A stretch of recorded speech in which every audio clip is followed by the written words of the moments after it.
This is the original esport racing game. This is iRacing.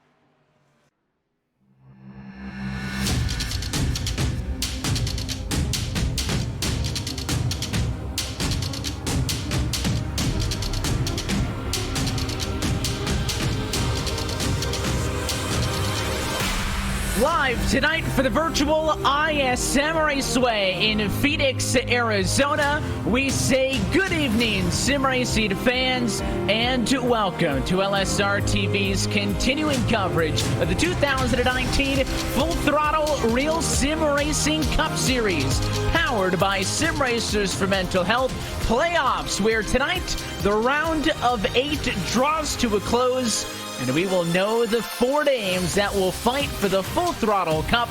That one coming up next Monday night. But as always, happy that you're with us on your home for sim racing and the iRacing Sports Network. It's Evan Pasoko, Justin Prince, and Randy Cheneth with you once more. In 2 weeks back-to-back, playoff winners have advanced into that winner-take-all finale. Justin, Rhett McBride and Connor Horn safely on in, leaving 6 drivers to fight for 4 spots. And man, is our Sim Racers for Mental Health playoff grid tight coming into tonight. Absolutely, just 1 point separating Shackelford from the cut line. 2 teammates tied on the said cut line, with Andrew Freenosh and Dylan C. Jones, who are both strong here at ISM Raceway in their careers. Then you have strong drivers like Jacoby, Stanford, and George, who have lots of points to make up, and all 3 of them might be in a situation where they need to win tonight's race. In other words, tonight, the pressure is on for all 6 of those drivers, the highest it's been all postseason, especially with the chance that we see some of our best competitors all season on the outside looking in, heading towards Homestead. The big 3 this year has kind of been Connor Horn, Jason Jacoby, and Andrew Freenosh, and Horn is going to fight for a championship courtesy of that win. Freenosh and Jacoby, the ones in a troublesome spot. And you talk about those 3 that are separated by just a point. Well, not only could it come down to just a single position on the racetrack, keep in mind there's as many as 2 bonus points available for a lap led and most laps led, so this could have come down to crunching the numbers at the end of it all. But Jacoby -8, not technically in a must-win spot, but with Andrew Freenosh coming off of a win here at ISM earlier, he then has to look for trying to top him. If Freenosh were to win, if anybody were to win, all of this would get condensed down to as little as only 1 possible spot available on points, and ISM has proven to be a tricky challenge with this 2019 package as we get set to go racing for 150 laps tonight. Drivers right now working through single car qualifying. Yeah, the cars on qualifying, having the trouble of a couple different things here at this racetrack, Evan, and some of those top points runners will be having to deal with that. The track is very hot, 122 degrees Fahrenheit. Again, one of the hottest temperatures it's been all season. That means you have the chance of drivers getting very loose and slippery off of turns 3 and 4.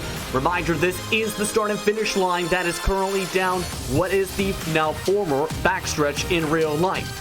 Also, on top of that here, Evan, turn 1, a lot of drivers, they risk pushing up into the walls, especially into the safer barrier on the exit of turn number 2 as they try and head towards the dog leg. Those are the true double spots for potential attrition. It's also going to be tough to save the tires throughout tonight to make sure you can keep on plowing forward, to make sure your car doesn't plow up the racetrack. And admittedly, this is still the Phoenix that I think of, with the start-finish line on the straight front stretch, which again has just been recently converted in real-life racing to the back straightaways. So maybe this kind of plays into why I get confused a lot, because I think of Phoenix, this is the layout that I think of, and of course this is the layout that we have seen with some actually several modifications over the years that we have been racing on it for quite so long. And with the racetrack that clocks in at just a little over a mile in length, you will have close quarters racing. If we have restarts, would not at all be surprised if a lot of those critical playoff names find themselves on top of one another. But we have also had a lot of time to learn since we were last here way back in the spring. I mentioned that ISM was won earlier this year by Ferdinand. That was a third win in a row for him at that time to take home wins in races 2, 3, and 4 on the calendar. For the last 5 weeks in this Cup Series, we have seen 5 different winners. Yeah, it's been a strong stretch for first-time winners, or different winners, I should rather say, throughout this entire season to break the way into victory lane. Tonight, though, when it comes to ISM Raceway, there is the chance of unpredictability and the chance for a lot of attrition, especially down this front stretch of the hot track today, which can mean one thing, Evan. There's the chance we might see a 6, but the question is, which of the drivers are going to make it to the checker flag first? We'll find out after 32 weeks of competition. We're about to set the grid for the race and for the Full Throttle Cup. So let's go trackside and take a look at tonight's LSR TV starting grid. And it is Andrew Ferdinand up front. Number 88 car will bring us to the green flag tonight. A little bit different colors on board this evening, but it is 26194, best of them all. He will bring us to the green alongside the driver that he is tied with for the final transfer spot. Dylan C. Jones will start in second position. Connor Horn going to be run row back again. He's clear to go. Already into the championship 4. He starts third. Daniel Everhart, first non-playoff driver, up in the number 4 spot. And Jason Jacoby, maybe needing a win, he rounds out your top 5 at the inside of row 3. He'll start alongside David Washington in the number 98 machine. One of the highest running non-playoff qualifiers. In fact, he's so outside Everhart tonight. Brett McBride's in row number 4 alongside the 51 machinist Scott McClendon, who's been having a strong past couple of races. John Goodell starts in the 9th position in the 26-3s. Rounding up the top 10 in qualifying is Thomas J. George. And continuing on through, Jeremy E. Miller will roll from 11th position tonight at Eric Stanford back in the number 12 position. So a little bit of work to do there as well for a long shot to make the cut. Entering tonight in 7th place, Anthony Fredericks behind 13th, and Caleb Weekly last car to take a time in the queue. He'll be 14th. That means the first provisional goes to the 12 of Skylar Shackelford in 15th. 16th is going to be Kyle Kamer. He's now with the Ritmotech sponsored machine for tonight's race. He'll start right in front of the row. That will feature Shane Parrish, who qualified 18th overall. Brian V. Macklin on the admin's booth. That moves Brian Chambliss up to the 9th, from 19th to 17th for the start. The 45 machine rounding up the grid tonight, Andrew T. Jones and Blake O'Connell. Look top to bottom at your LSR TV starting grid. And again, we talk about this iteration of ISM Raceway, just a little over a mile in length. Means we'll go racing for 153 miles in tonight's 150-lap contest. But we are going right now, again, the dog leg in the back straightaway. It's open. Do what you want with it. Make it aggressive at the starts. And, of course, down now here in the flat and sweeping 3 and 4 as we get set to close out the round of 8 here tonight in the desert. The pace car is going to dive down it in this time. It'll be Andrew Ferdinand's field to control as he looks to sweep the trips to Phoenix in 2019 and punch a ticket to Homestead. Let's go racing one more time in the round of 8. Green flag in the air at ISM. And a very clean start throughout most of the field into that one, as to be expected. But it's going to be very tough once this race goes on, especially once you get to the start flag with multiple drivers going to be fanning out throughout the night.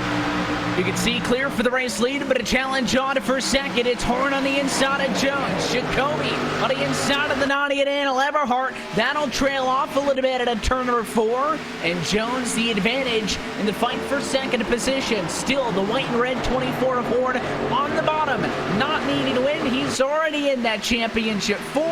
Funded against Dylan Jones, who sees Andrew Ferdinand lead lap 1 and collect the first bonus point, now separating them by 1 in the standings. Yeah, that's going to help Ferdinand for sure at this point, but Horn's been one of the quickest drivers all season long in 2019. It looks like he wants to try and keep up with Freenosh early.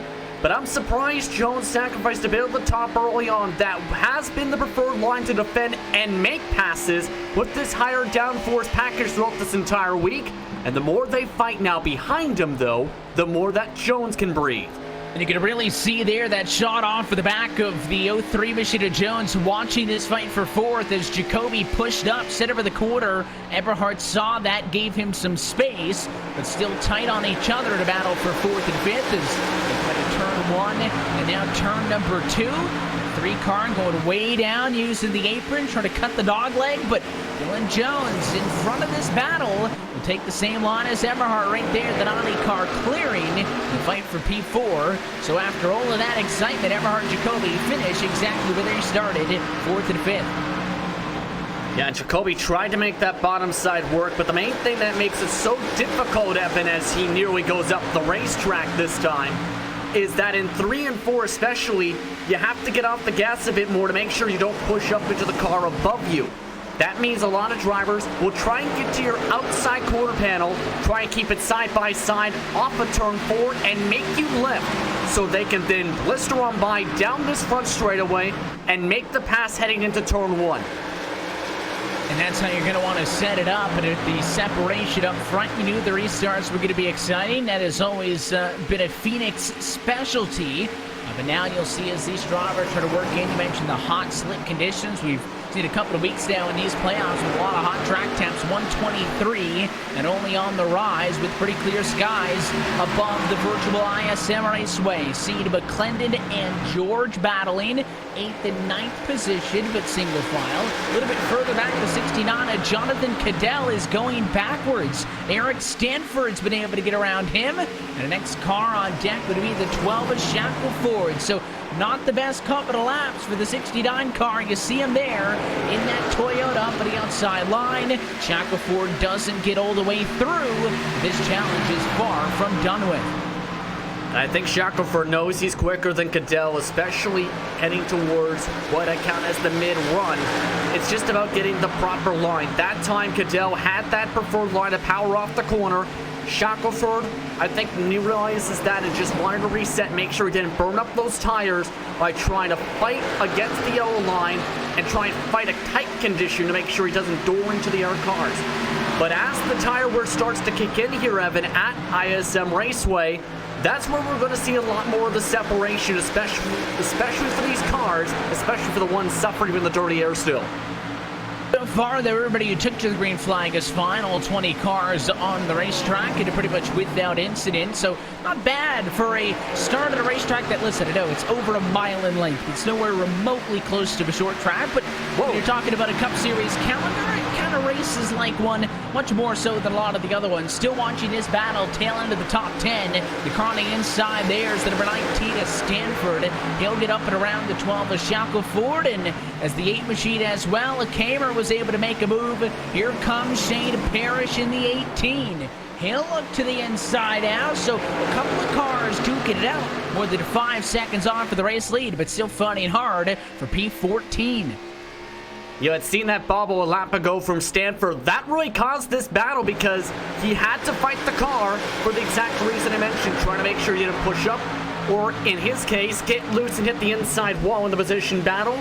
That's now allowed Parrish to get back towards single file this time by, however, as the fight continues in front of them. Stanford is still committed to the bottom side in front of this group of cars, while Miller is committed to the high side. We'll see how long they want to stay committed to these different lines. As on the bottom line, Stanford wins out for the moment, gets back atop of Miller. And now CRO as he caught the wall that time. But at turn number 2, it's going to slow him way down 3 wide. The 8 car tried to go through the middle, and it spooked Shane Parrish. So the 18 backed out of it. It'll be Kamer attacking on the inside of Miller. And that'll leave Parrish back fighting behind with Chambliss. 2 sets, a 2x2. 13 laps in to this Phoenix 150. And it is the 8 car Kamer on top for the moment. We'll see if he can hang on, or if that 23 will bring the fight right back to him. And Miller's got a bit of a problem too. You see a little bit of damage on the right front that was in before he hit the wall off of turn 1 a couple laps ago. That's going to affect the aerodynamics and straight line speed and cause him really to struggle more on the corner exits. And you can see that amount of difference in the damage is just hurting him on corner entry. And he's not as comfortable under the braking, which means there's a chance he keeps on going backwards towards these two cars side by side and perishing shameless. And this is not going to be beneficial for those drivers in this group mid-pack who may, bank on this race going green, and they just want to settle themselves out in line and try to lock in for a good run here, but constantly being on the attack and on the defense and keeping your wheels up and certainly putting a little bit more undue stress, I think, in a race car that they want to do this early in the race, especially for the positions that they're fighting for on the racetrack. More fighting, though, going on from second position on back. Is another pretty good pack. There's two groups of cars lined up here and there, but Connor Horton in the 24 car in second spot leads Jones, leads Eberhardt, but there's the battle. You see it now down into turn 3. Not a lot of separation, and the 03 car looking to the inside. Jones can see that Andrew Friedage is pulling away with the race lead in front of them, and he wants to make the pass for P2 now. Can't do it there. And Friedage is just thriving in clean air. He's about 0.2 of a second quicker a lap than second place at the moment. Just more comfortable on the corner exit, more comfortable on the corner entry.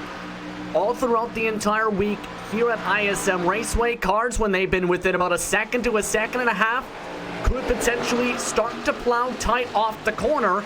And that's going to make it difficult for Jones and Eberhardt as well, because not only do they have to deal with the tight race car to try and get by Horn to catch back up to Friedage, they also are going to potentially burn up their tires while doing so. It's a very difficult balance, Evan, and you're seeing that difficulty with Jones trying to show some urgency to make this move.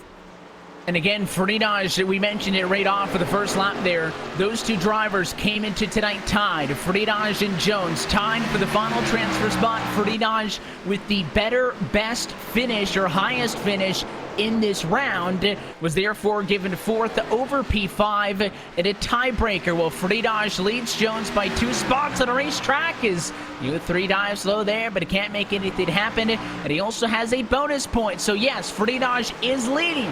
That would mean that doesn't matter what happens behind him. A win puts him in, but Jones still has to then consider Skylar Shackelford, who is really struggling in P12. So I know Jones wants to get up on Connor Horn. He doesn't want Friedage running away with bonus points. If he were to lead the most laps tonight, that would be another bonus point in favor of whoever does that. So all of those are factors if Friedage doesn't end up with the checkered flag. But as they run, Jones would still be in, actually, despite the fact that a car he came into tonight tied with is beating him. It's actually helping him, ironically enough. Yeah, I was just about to mention a little bit of that point. Jones at this point, I don't think he's worried about Friedage. I think he's more worried about if he gets into his own incident or if Shackelford starts to charge up to the field. Right now, Shackelford is currently about 1/10 of a second slower than him in 12th position, but it's still early on the race. That's the problem here, Evan.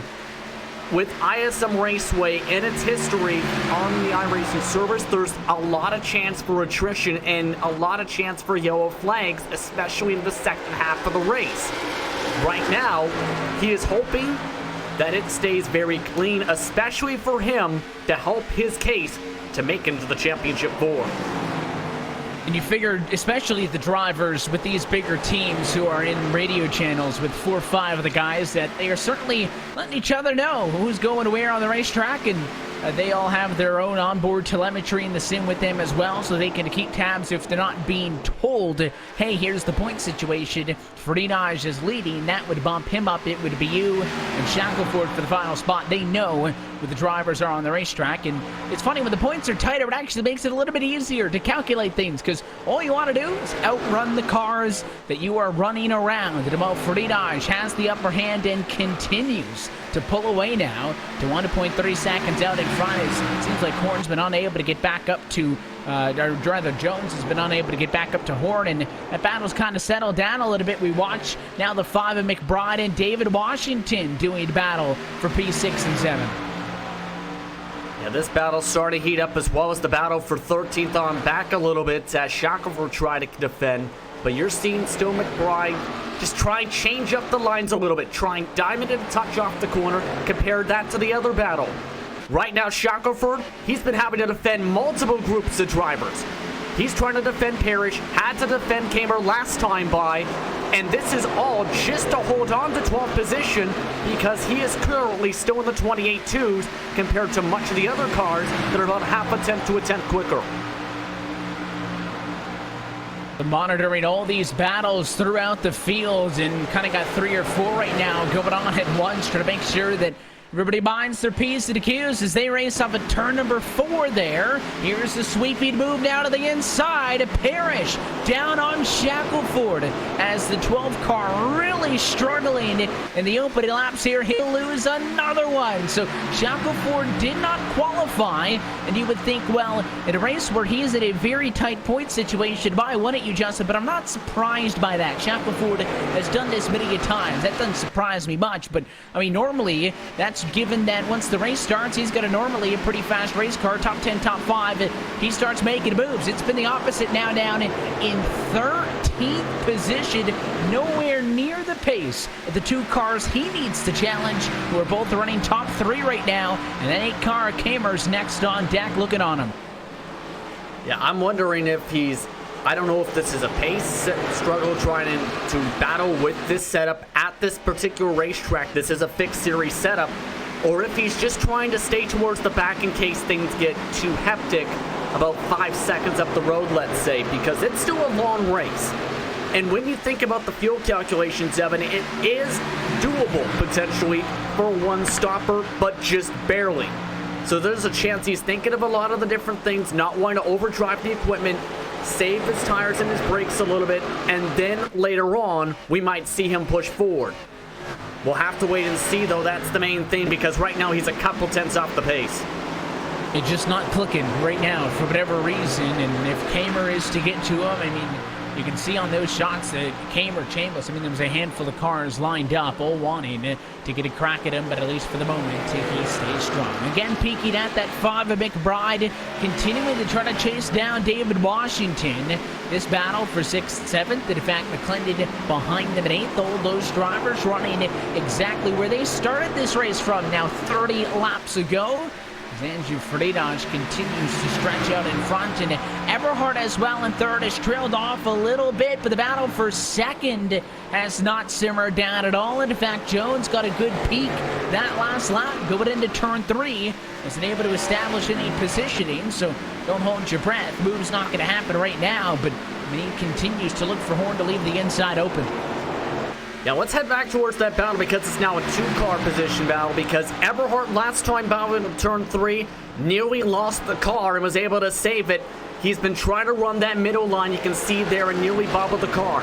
The thing is though, Jones, he knows that Horn is expecting him to try that move. He's been trying to keep that middle line as well in the Speedway Chevrolet.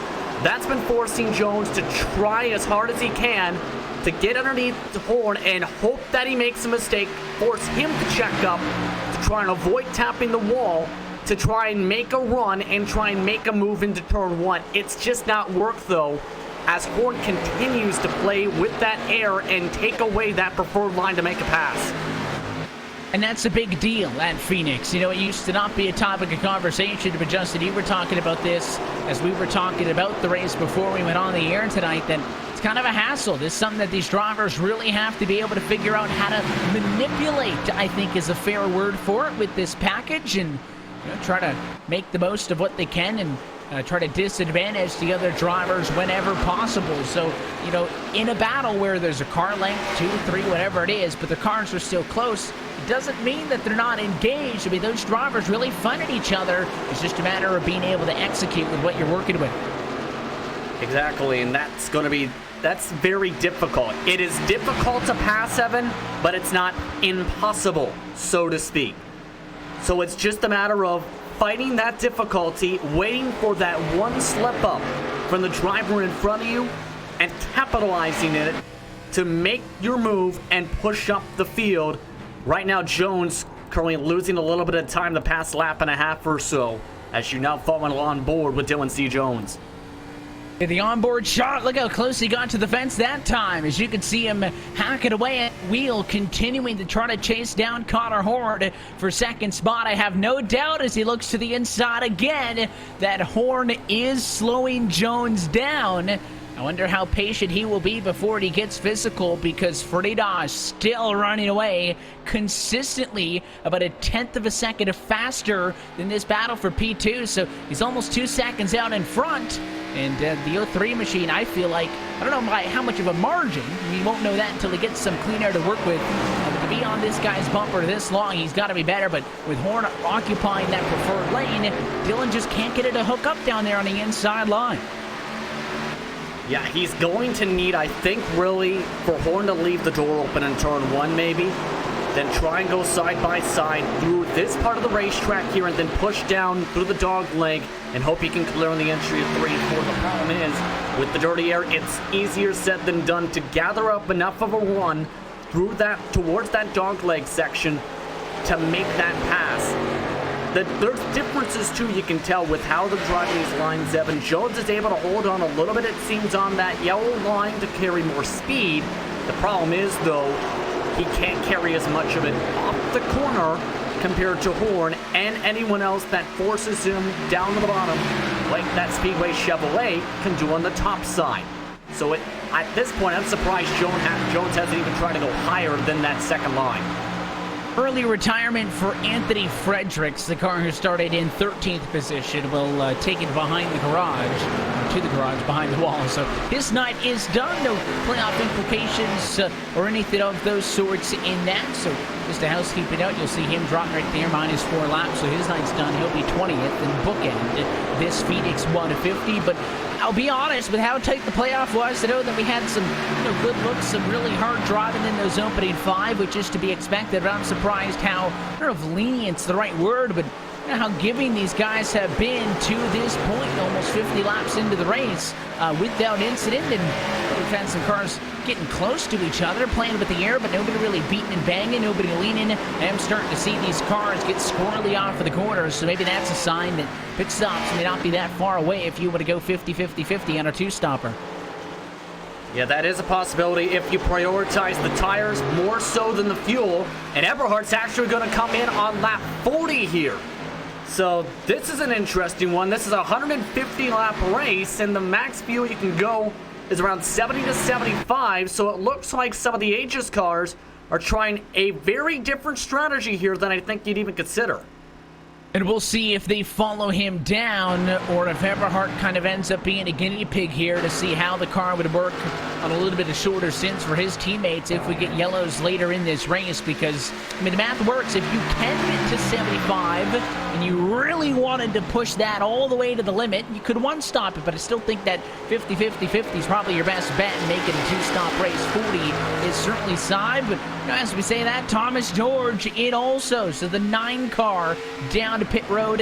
He needs a win tonight. Came in 18 below the cut line in 8th and last place of those drivers still in the playoffs, and at least he feels like this strategy's got some credence to it. Yeah, I'm wondering if they're trying to think of exactly what you were mentioning there, or even go 40, 60, 50 or something along those lines. We've seen this as well in series such as the NASCAR Peak Antifreeze iRacing series, with drivers mixing up the strategy a little bit to try and open up the window for the rest of the race. With a lot of these cars going on lap 40 to 45 right now, this opens up when they could potentially go, say if they need to overcut or undercut for their second and final pit stops on the racetrack, compared to if they went straight on the fuel and risked the tires. But another thing as well is I wonder if, I mean, for George coming in makes me think that this is probably a little bit more unlikely, but obviously you're going to come down to the pit lane and get the fresher tires. The concern for a lot of drivers in short pitting, as now the 18 machine of Parrish is in as well, is that, well, if you short pit, you're going to be stuck a lap down. So that's why your race leaders really don't do that. But what if they're coming down pit road to try to alter everybody else's strategy? If everybody starts coming to get tires, well, the cars who are battling around those guys, around the top 5, top 10, or whatever it may be, they may then respond to come down pit road. Next thing you know, everybody as the leader responds. And, of course, you get on the fresh rubber, back into the strategy, you'll probably be up a couple of spots. So there's so many different ways that this could benefit and or hurt you on the gamble, but we did see a couple trickle down, but not the mass exodus to the pit lane as more drivers continue to trickle in. As we get closer to 50 here, 4 laps away from that point, I think we'll see that big flood come in where you'll have multiple cars in at a time.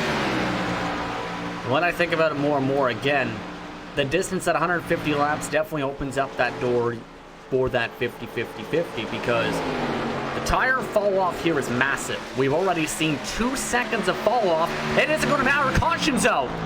Lap 47, first caution of the afternoon. And trying to scan where this one came from. I see a damaged Caleb Weekly, and it was him. It was the 10 car coming to the completion of lap number 45. That was the back end of it there.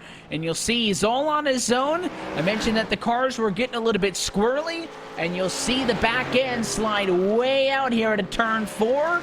It's not like he was on the apron, he just lost it, turned that car back around, and there's not a lot of space to work with there with a fence on either side. Kept it out of the inside wall, but turned it back up into the outside wall. And it's the first yellow of the night. You can tell he tried to get off the racetrack so he didn't trigger the caution. The problem is he was all the way backwards on the circuit before he can get off of it to bring off the yellow. But as you mentioned, just clip that apron a little bit, similar to what we've seen with Christopher Bell actually in the Xfinity race on the weekend. Got a little bit too much of the apron, unsettled the left front, and ends up smacking the wall compared to what we've seen in that said race with Bell. So this is going to bring everyone down, but this is going to mean we're going to see at least a few waiver rounds now because this just mixed up that entire 50-50-50. Well, for the drivers who wanted to come down to the pit lane or who had already come down to the pit lane, that is going to be the issue here because obviously they're going to have to get a wave around. But if you're still on the lead lap, I think this plays right into the strategy. Basically right at that 1/3 distance marker. No one's going to be able to go for that crazy one-stop strategy. Not that I thought it was going to happen anyways. And at this point, if you'll go green to the end, you're going to need one more stop anyways. I think this benefits that 2-stop call for those who just want to maintain with the status quo. It's going to be 4 tires, though, for all of these race leaders on pit road. You see Chambliss drive by on the outside without entering the stall. But Freinage going to be the first in and out with service. No surprise there. Horn, Jones, Jacoby McBride, the top 5. Yeah, so that was expected at this length, 4 tires. You might see if we get some shorter runs later on, drivers try to. But right now at this point, you want to have those 4 fresh Goodyear Eagles. But because that time of the caution flag, we're going to see a lot of wave around drivers who are going to have to deal with 4, 5+ lap old tires. Looks like Eberhard and George, though, are going to hope that they get a caution and play for the lucky dog because they came back down again. Yeah, back down pit road once more. You see the 9 car in there. That's why I was surprised that he came in with the other drivers that early, because this is the concern with that short pit is getting stuck down. And well, for the 9 machine, he went by the first time to get back in front of the race leaders, now back down to the pit lane. This just kind of puts him in a tricky spot. Race leader is currently Brian Chambliss, so that secures him a bonus point. I think the only big factor this has is it takes a couple of laps away from Freinage, and if somebody else were to get in control of the race and lead a bunch of laps, this 2-3 lap difference in the laps led could be big. You never know. But a 45 does look like he's going to dive down to the pit lane. It's a weekly thing for Chambliss to drive through, snag a bonus point, so he'll come back down and then reset Freinage back to the race lead. Connor Horn still P2, so Dylan Jones getting set, I think, to restart in 3rd. Big opportunity for him to get this on the restart because he was unable, despite many good looks, to complete a pass on the 24 car under green. Yeah, this is going to be a perfect opportunity as long as he gets a good start and gets it timed up, especially with his teammate and Freinage up in front of him. He's got the chance to dive it into the bottom of turn 1, then use that banking to get himself to the dog leg and clear by Horn by turn 3. There's the problem, though, of can he make sure he gets clear, and can he hold off a potential dive from the outside line from Horn when he tries to outbrake him into the corner. We'll see how this one shakes out with the lights on top of the pace car just past 1/3 distance. 51 down, 99 still to go in the round of 8 finale for the virtual ISM Raceway. Again, Freddie Dodge looking for the race win here tonight. Connor Horn on the outside of the front row, doesn't matter. Dylan Jones inside row 3, a big car to look for. Green flag back in the air, and the 03 has got an advantage. He'll pull up alongside Horn. The fight for seconds, the one to watch. And Horn that time able to squeeze him on down to hold up that run I was talking about on the bottom side. And he's going to play very defensive into turn 3. The 03 machine had the run initially, but Connor Horn's going to fight back at the outside. Jones pinned on the bottom, which is where he couldn't make the moves earlier. See if he can leverage those fresh tires to give himself a little bit of extra bite, but he is unable to do so. And Connor Horn is just good enough topside to hang on this second again. Yeah, Horn's really good on the short run. I'm curious to see if, as this race goes on, though, if he can find a way to adjust for the long run, because he's got pace right here to keep up at least with Freenosh in the same tenth of a second bracket. But as the run goes on, he just struggles on braking and doesn't get as much power off the corner compared to the Aegis cars he's sandwiched between in the running order. He's got nowhere to go. He kind of sandwiched in between them, as you mentioned. That's not going to give him much favor at all either. Saw some of the battles towards the back end of the lead lap here off of this restart. The 67 of O'Connell's way up and out of the group, so George will pass him. Thomas George, notably, still a lap down after he came into tonight, minus 18 points in 8th position. In the round of 8, probably looking for a win. The short pit and subsequent yellow really hurt him in that strategy gamble. But other than that, we reset, and there's not a whole lot of difference besides the fact that Freenosh doesn't have that big gap. And listen, he didn't run away to it in the first 5 laps of the first run either. It took him a little bit of time to build that up. But Dylan Jones has got a good chance here if he can make the pass sooner rather than later to keep Freenosh within striking distance, as we see McBride right there make the pass on McClendon. That was for 5th. Now, McClendon has quietly been one of the stronger runners in this race so far. I'm curious to see, can he find a way to keep up and try and pass these top 4 drivers? Jacoby was setting fastest lap times off and on that entire first run. Jones, we knew how quick he was. He just couldn't find a way around Horn. We know how good Horn is on the short run.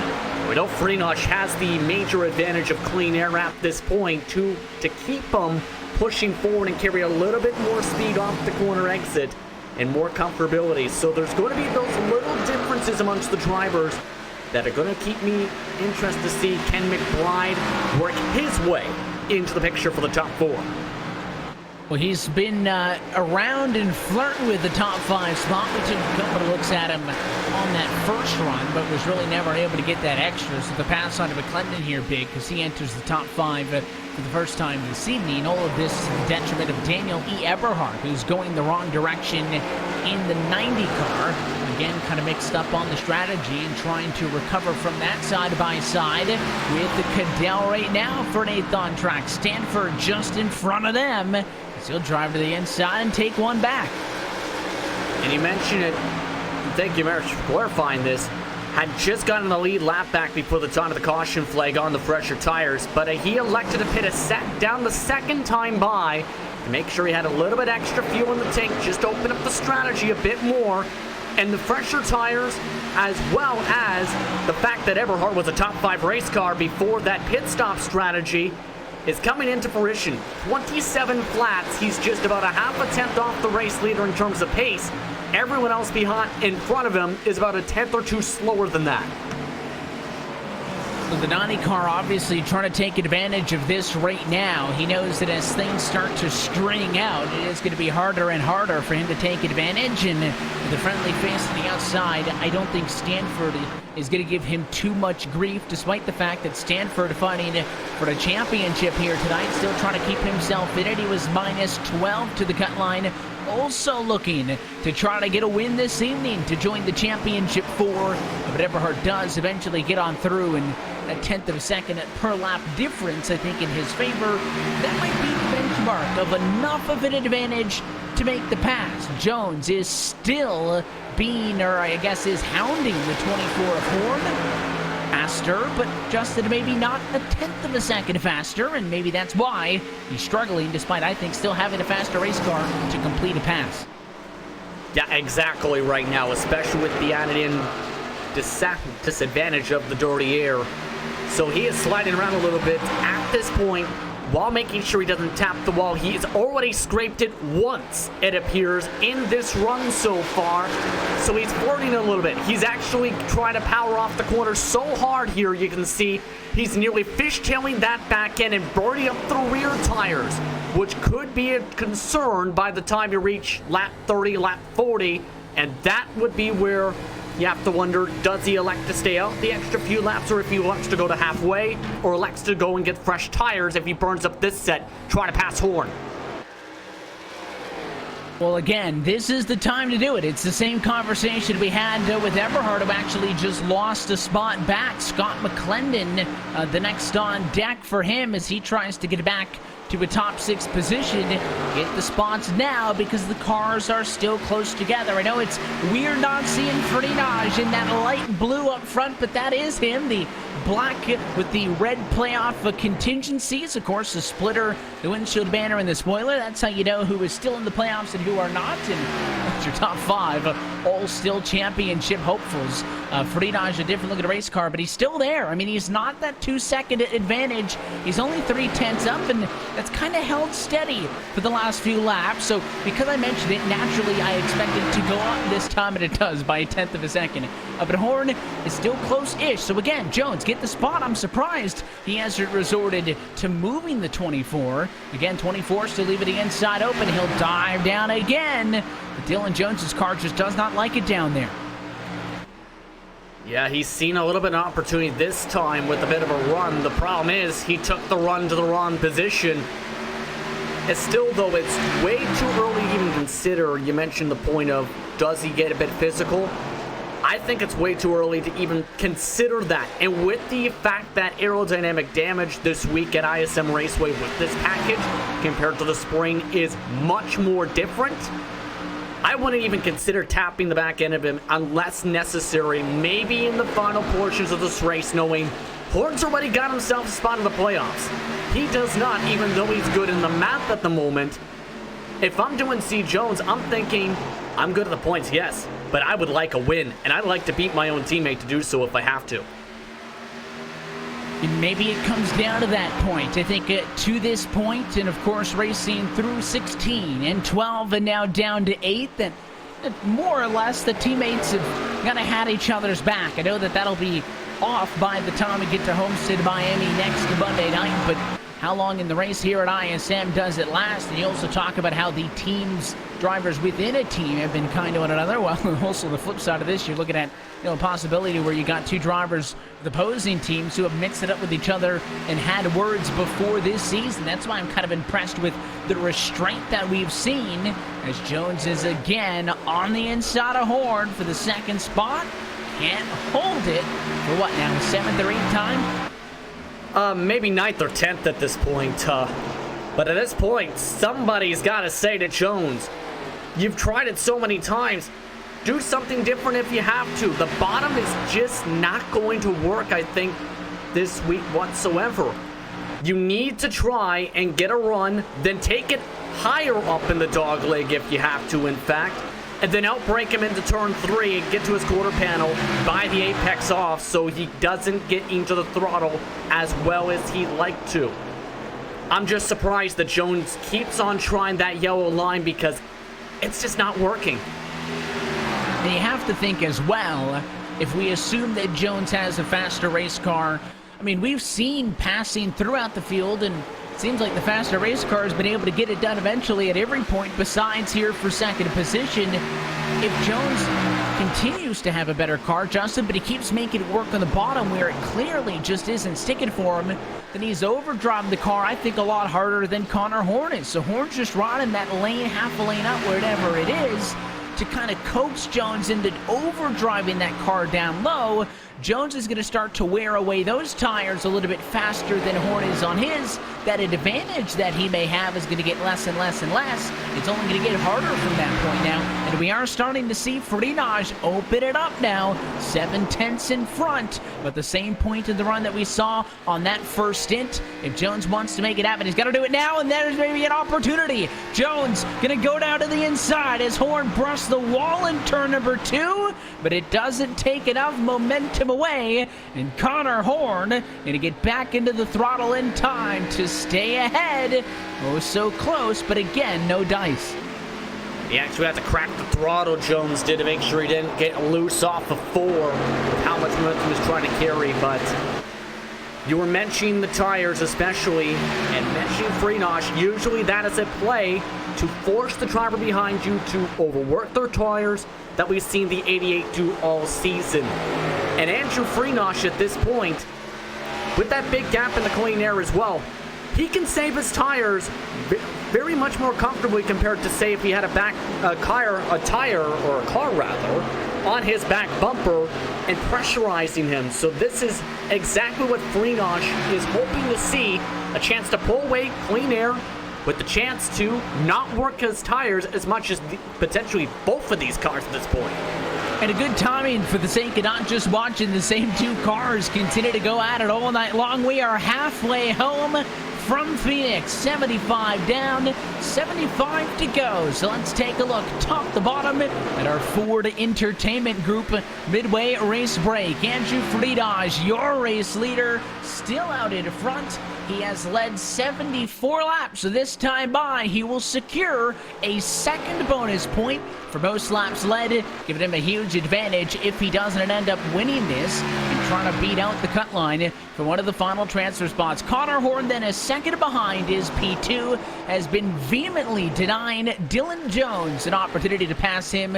Jones sitting still back in this number 3 spot, and I think they've been running like this for the last 40 or 50, even with the yellow race start squished in between there. Jason Jacoby, pretty quiet, started to P5, and he's worked his way up to 4th. That puts him ahead of the battle. That sees Rhett McBride under fire, and one of the fastest cars on a racetrack in Daniel Eberhardt, who is driven to back up at a restart to P6. Scott McClendon behind runs in the number 7 position right now. There's a couple of cars back here in the group that also sees Eric Stanford running in the number 8 position. Jonathan Cadell right behind him in 9th. And then a little bit of a breather until you find Kyle Kamer, who rounds out your top 10. Blake O'Connell, we haven't talked much about him tonight. He started dead last in the field this evening in the qualifying order. Is in 11th on the racetrack, 8.2 seconds back. Just behind him, though, is Jeremy E. Miller, who has been having an up-and-down night in the 23 machine and is losing ground to Shane Parrish, who is looking to take that spot away in that 18 machine. You see him moving towards the bottom side and getting the run, heading towards the dogleg for the position. Behind him is his teammate, Skylar Shackelford. He tried to pit early in the last run. Caution flag came at a bad time. That lost Shackelford on his track position. He is still in 14th. Brian Chambliss in 15th. Just behind him in the running order is Andrew T. Jones in this position group. David Washington, he was the first car originally to duck down the pit lane for the early strategies. He is dead last on the lead lap in 17th. The rest of the cars are as follows. Thomas J. George, he is banking on a caution to get the lucky dog back. He went to the pit lane to get that right front fender repaired. And the rest of the drivers are DNFs. Caleb Weekly and Anthony Fredericks, both out of this race already, 34 and 45 laps down respectively, Evan.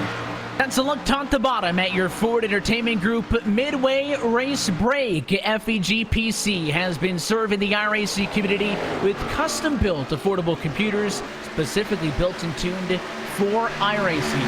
Your PC will come with everything you need preloaded so you can get racing as soon as it hits your doorstep. Get yours today and join the over 600 iRacers already enjoying a Ford Entertainment Group build.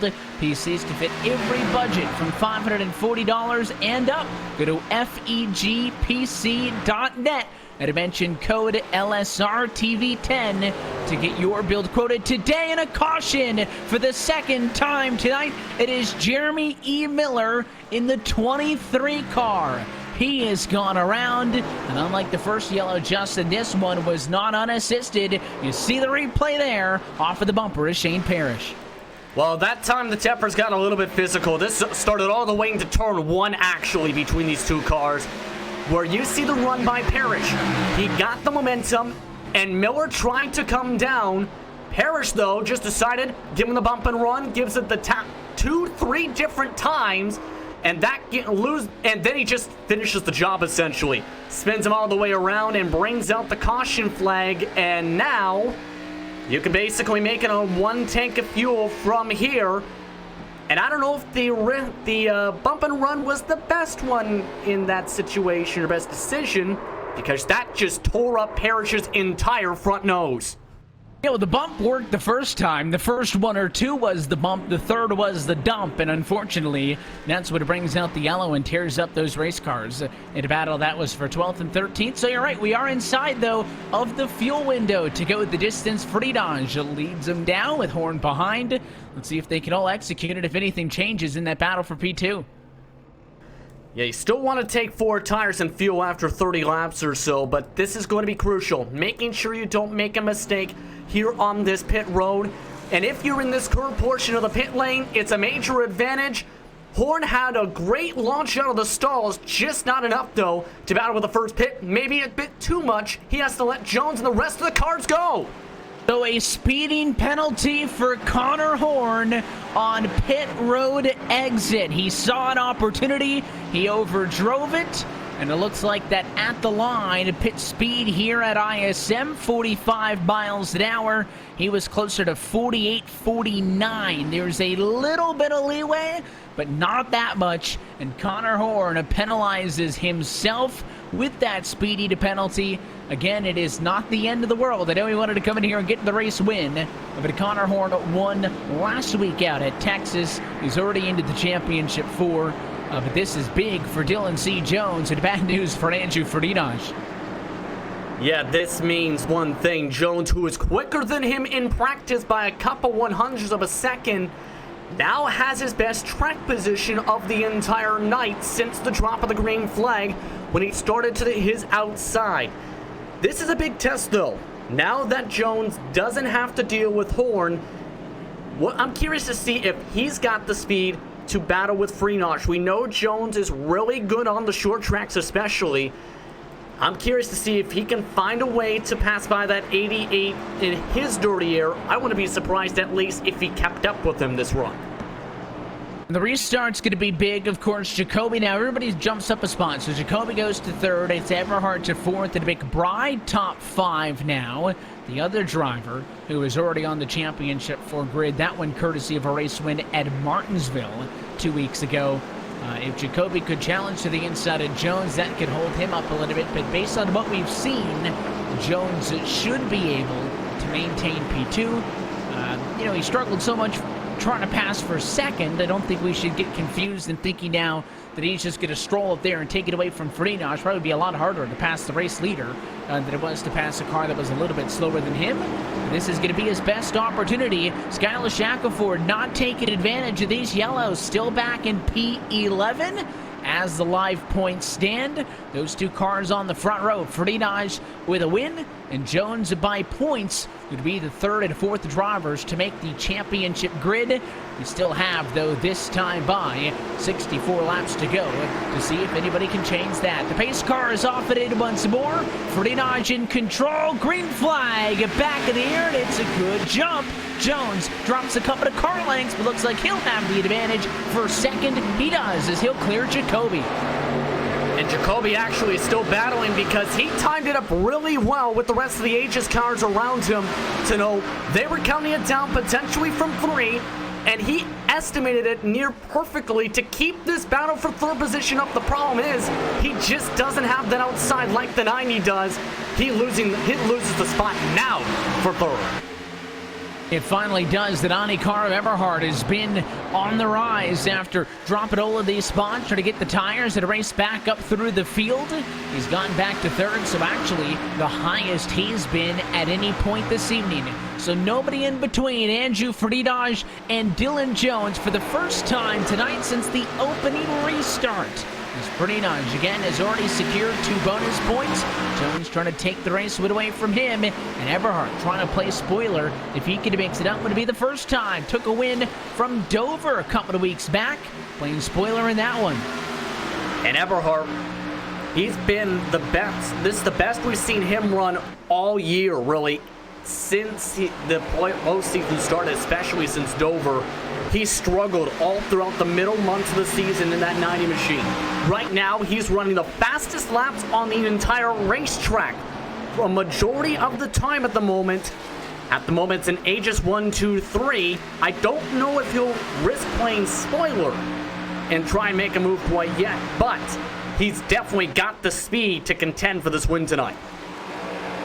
And there's also the possibility, as you mentioned on the yellow there when we came down pit road, that this does put us inside of the fuel window to be able to go the distance. I don't think without yellows that anybody would want to go 64 laps on the tires. However, we can go the distance, but we have not seen a green flag run of that length so far this evening. So if I'm a betting man, I'd say there's still at least one in the cards, but you never know. And with everybody on the racetrack, single file for a brief moment, and you can see your top 4 on top of each other. It takes Freenage a little bit to get going. I mean, the 03 machine of Jones stays there, and I think he's got about a 10-lap window before the 88 kicks the afterburners on and really starts to take off. But if he doesn't find a little bit extra, Jones needs to be more concerned about not getting passed by Eberhard behind him than he needs to be about trying to challenge for the race lead. He's got to hold second.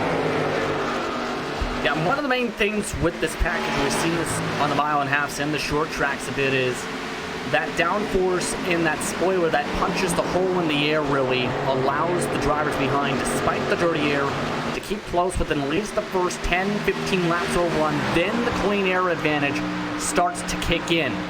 But here's the thing as well. You've got to think, Andrew knows this is a red-hot racetrack. If he pushes the tires too much, there's a chance he'll fall back towards them, and that clean air is not going to mean anything. So I wouldn't be surprised if Andrew, while knowing he's got the clear end advantage, knowing Jones isn't going to pressure him too much quite yet at this point of the run, is just thinking, I'm just going to save my tires a little bit, then start to push so I can gain a little bit more time on the long run, because this race has been trending a bit differently than most Phoenix races. A lot of longer runs compared to ones we've seen even when you go back to the spring with this package original. And you're also looking at, I don't know how much of a factor it plays in, but you're looking at about a half a dozen cars less than what we've seen all playoffs long. Of course, a lot of drivers out of the championship picture, unable to fight for anything else at the points, not going to make this last start or two. So I don't think we've seen 20 cars in a race in quite some time, if at any point this year. So that's something else to consider. You got a little bit more space to work with at a racetrack that otherwise, I would argue, is pretty close quarters. So these restarts, drivers have been able to spread it out a little bit more than they otherwise would be able to. But I will continue to say, despite the fact that the last yellow we saw was some impatience leading to someone getting dumped, that I've been impressed overall with the give and take in this race for it being the penultimate on the calendar. I think a lot of drivers know this is a difficult circuit as well. You don't want to be the guy that costs somebody a chance at a championship and doing it in dirty ways or anything like that. It's way too early in the game to even consider sending it aggressively, especially with how this race has just trended. So I think at this point the drivers know it's better to just keep themselves calm, keep the cars clean, especially aerodynamically, to make sure you don't damage the right front especially and lose a few miles an hour down the straightaways in aero damage, and just keep on saving, keep on going, and hold firm until you know you're starting to slip on backwards. And you have to wonder as well, what are we still learning at this point in the run? It's not like we've had a 20-lapper and a 40. I mean, the first two were almost equidistant, so you kind of have an idea of what's going to happen over the next 20, 25 laps. You said that Freenage would start to inch away. It looks like that is happening, irregardless of the fact that Jones doesn't have somebody in between him and the race leader anymore. Eberhard pretty much holding strong there. So what extra are you going to be able to find? Is it going to have to come down to a mistake? We nearly saw one from the 24 get it into the fence. Unfortunately, Jones, for his sake, wasn't able to capitalize on that. And then the mistake came on Connor Horn for speeding on a pit road exit. So he's now working through the field, trying to get P8 away from Eric Stanford. Is mistakes going to be the only thing that can shake this one up? I think mistakes, as well as depending on how cautions lie. There's still about 50 laps to go. And usually in the final 40 to 50 laps, that's where the intensity usually wants to ramp up. We see the yellow flags potentially ramp up as well. If we get a string of 5, 6, 10 lap runs or so, that might become a difference because drivers might take 2 tires or stay out on the track for track position to mix it up and hope they can hold on to the positions. So that might be one of the main differences, but there's still a lot of laps to log, as Connor Horn, meanwhile, since that speeding penalty, has recovered to an 8th place run at the moment, and he's one of the faster cars on the track, and reeling in McBride, Cadell, and McClendon. At 2/10 faster than Eric Stanford, who he was just able to pass a few laps ago. As I mentioned that he was closing in on him. He actually made the pass on the outside, which not really what you think is going to be the case, but for somebody who has struggled so much on the bottom of the racetrack tonight, not shocked that he went long way around 19 machine. He does have a little bit under a second of a buffer to get up to Brett McBride, but if he does get there, he's got McBride, Cadell, McClendon kind of all stacked up, a couple of ducks in a row for him to really get an opportunity. And now a change for the number 2 spot, the 03 car, Dylan Jones, going to give it away to Daniel Eberhardt. Saw the race leader getting away from him. He pulled over to the right-hand side and let the Donnie go, maybe hoping Eberhardt can spearhead the charge on his own, as Eberhardt now takes away P2. That was the second. Look at the move down in 1. Yeah, basically let him on go. I think Jones knew that Eberhardt is one of the fastest, if not the fastest, as he tapped the wall. He got way down onto the inside there as he tried to hang on. He didn't hit the wall because he was tight. He hit it because he was loose. He bobbled a little bit, and you'll see here, watch the steering input as he goes into the corner. It's not going to be understeer. He's going to walk up the hill. Up the hill, he's got to turn actually back to the right. Fenced himself just a little bit. That dogleg actually saved him, but he does lose P2, so Jones just gave it away, and now he has to take it back, and that's a big loss for everybody, because I assume the only reason Jones would have let him go, Justin, is because he felt he wasn't going to be able to get Freenage, let the Donnie try to get up there, see what he can do with him. Now, he dropped back, half a second, letting the 90 car go, and then the 90 just dropped back in behind him. So if you let him go again, you're throwing away even more time on top of now what you've already given Freenage, which is a 1 second uncontested advantage. The 88 didn't have to work for much of that. Yeah, now he's going to be able to definitely try and pull away with 44 laps to go this time by. This is going exactly how Andrew wanted to go. No more pressure at all within a full second, and Eberhardt's now struggling with this hot track. I think he might have burned up those rear tires a little bit, trying to save it the last time. This is still in the 120 degree Fahrenheit range for track temperature, meaning it's hard to get on the throttle. You have to treat it like there's an egg underneath. I think he's hitting it a touch too hard, and that's just kicking up that right rear and burning up that tire on this hot track. Now it's the one question of, can Jacoby and the rest of the cars take advantage? They are not that far behind, about 7/10 a difference between the battle for 2, 3, and 4th on the back, and it looks like that Eberhardt, either from the smack of the outside wall or from the big sideways scare, either heated up the tires or damaged the car, but I mean, he's really started to fall off. So Jones still now that little bit slower than Freenage at this point in the run that I was expecting, but Eberhardt really starting to fall off in number 3 spot. Watching this trio, Scott McClendon, Jonathan Cadell, and Rhett McBride going at it. McBride, the big name in all of this, of course, already a race winner, already moving on against non-playoff competitor in Jonathan Cadell, and Scott McClendon also eliminated earlier in this postseason, so a lot of cars with not a ton on the line, having some fun here racing. Yeah, and that's one of the main things, though, when it comes to league racing, right? Not just for the chance for a championship. You'd love to win a championship. You'd love to be able to say you were the best out of everyone in a group of drivers. But at the same time, you got to think about one of the main things people join leagues, right, Evan? To want to have fun. to be able to spend their free time when they're done work or whatnot throughout the weekend or the weeknights doing what they love. In this case, racing against drivers they like to be around and with teammates you love being friends with. And Goodell, he's been getting better and better as this race has gone on. He struggled a bit in practice about the mid-range. He struggled in the first half of the race, especially on the long run. This run, he's looking much more better as he looks like he's going to let by McBride, knowing he is faster.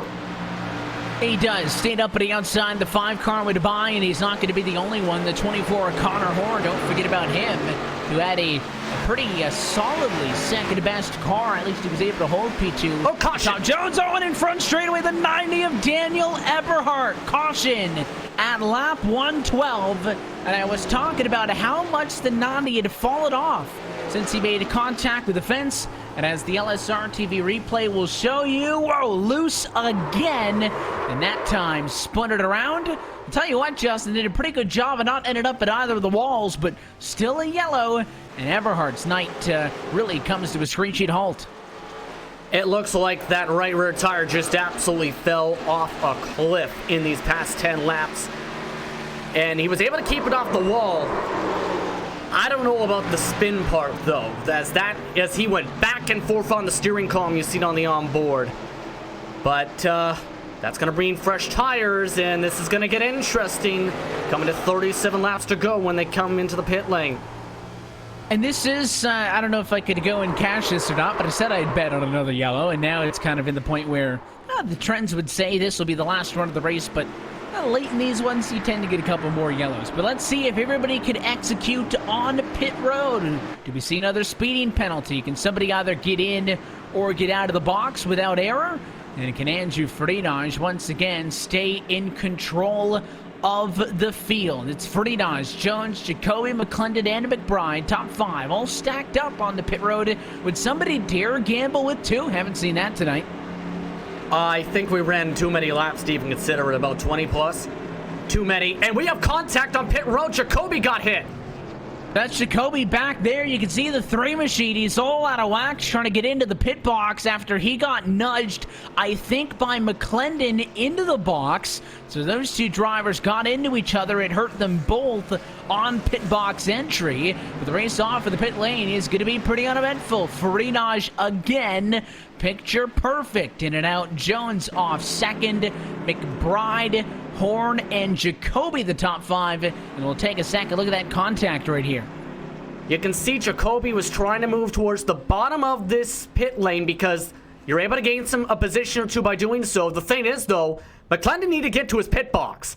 And he's probably thinking, what are you doing, trying to gas it up one last time and then hit the brakes? That move forced Jacoby to lose some time and miss his pit stall. And now McClendon, he didn't get any damage from that, but he's not going to be quite too happy with that situation because Jacoby only lost a spot to Connor Horn and Rhett McBride. McClendon and all of that, I think he had the bigger loss out of all of that. And McClendon's pit stall was sooner than that of Jacoby, so of course he needed to make that turn in. At that point, it was Jacoby who was coming in a little bit early. Of course, per the rules of this Full Throttle RealSimRacing Cup Series, you cannot drive through or exit through more than 3 pit stalls on the entry to the exit of your box. So I don't think either driver was in negligence of that, just a case of that curved pit road being a unique challenge that, honestly, we didn't talk much about tonight. Yeah, Jacoby was approaching that 3 pit box window, in fact, so I think he wasn't intending on blocking or anything like that with McClendon. It's just a matter of it just so happened McClendon's pit box was right where Jacoby wanted to start arcing towards his own. And in the end, they just got tangled up a little bit before they can get into set stalls. But about 35 laps to go, so anything can happen in this one. As we get closer and closer to the end of this Full Throttle Cup Series, want to remind you that the RealSimRacing Icebreaker Winter Series is coming back. It starts on Monday, December the 2nd, and you can sign up now for the annual Xfinity Series for RealSimRacing. Just go online to livesimracing.com, look for the RealSimRacing tab at the top of the screen, go to Winter Series at registration, and as long as you have an iRacing Class C 3.0 license or higher, you can race with us. All those races will be live live on Monday nights as the RealSimRacing Icebreaker Winter Series gets set to return for the 2019 and 2020 campaign. Can certainly expect to see a lot of the drivers on track tonight competing for that Icebreaker title as well. But the thing on everybody's mind at this point in the year is the race for the Full Throttle Cup. Could this be the final restart tonight at Phoenix? And the final restart for the round of 8. Green flag back in the air. Very good jump for both cars in the front row. That's exactly what both of them wanted to have and forcing the fight behind. But Connor Horn using that top line to his advantage again to power his way on the top side. We got cars stopped in turn 1. Eberhardt and Miller got involved. Caution's out. Yeah, there was no yellow, but we did get it. Chambliss also is into the inside wall, so we do get a yellow off for the restart. First time we've really seen that. And then you can see there were 2 pieces of contact. So there's the first one, Eberhardt and Chambliss. And then there's another wreck as well. We'll look for the 45 car. He got turned by the 64 of Andrew T. Jones. And Brian Chambliss ended up at the inside wall. So 2 wrecks on the restart. You can see there where they start beating banging. That's the first incident, but I don't think that brought out the yellow because we kind of held the flag for a little bit, and I wonder if the 45 car spin's actually what triggered it. Yeah, it actually is, I think, because there was no one around these cars. It was Chambliss making contact with Jones in the dogleg that did bring out the yellow. They all stacked up behind a Jones. That led to the contact with Parrish getting hit by Miller and then the contact. Then you see Jones tries to get to the inside of Chambliss, accidentally turns him, and that brings out the yellow as there are cars around the racetrack. You might have jinxed that one, all I can say. But again, I don't know what the drivers were thinking, Miller and Eberhardt, on that one. Miller, I don't think he meant to hit Parrish whatsoever with the checkup behind Jones. Eberhardt, I don't know what he was thinking. First time tonight we've seen race starts lead to some chaos. Here's another look as they got into it inside of the final 40. We'll take a quick opportunity to step aside, and when we come back, we got another one of those due on deck. Ferdinand still leads at ISM. He's looking to punch his ticket to the Championship 4. You're watching the Full Throttle RealSimRacing Cup Series on LSR TV.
And back live from the virtual ISM Raceway as the Full Throttle RealSimRacing Cup Series, powered by SimRacers for Mental Health, continues at ISM. It is the round of 8 finale for these 2019 playoffs.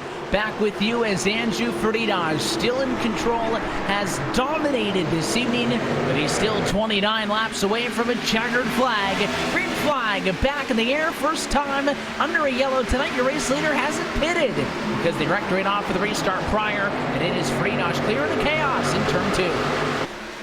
That was a good time to restart for the top 4. However, for guys like Jacoby who needed positions, it is not the best because George had a really good launch on the start, and now they're near 3 wide for P4. Yeah, that 3 car was trying to make it 3 wide, but the inside shot real fast as George in the 9 pushed up to the 5 of Rhett McBride. Now he'll go to the inside again. We are 3 wide with Stanford on the bottom, and there's no room. It's Jacoby into McBride. Caution flag is out, and a huge hit for 2 drivers who were fighting to make the playoff cut line.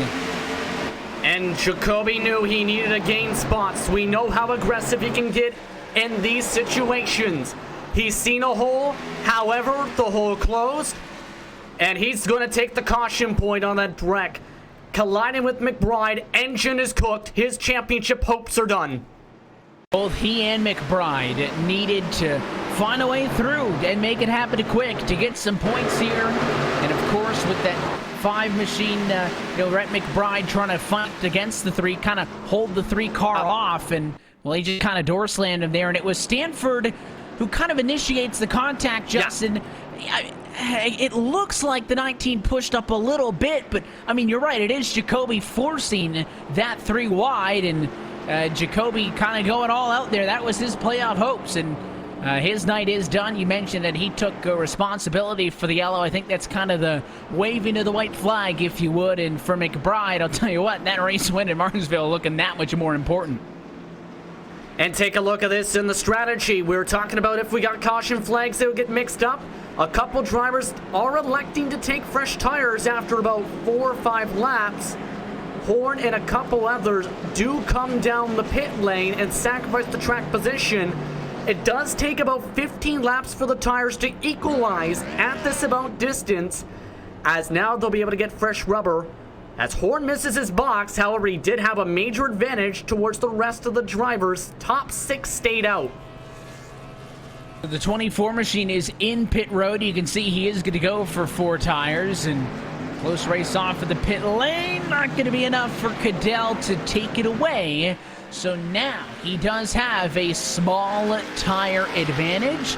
Connor Horn not really needing the win either. Also with a race win, let's take a look again at our Sim Racers for Mental Health playoff grid.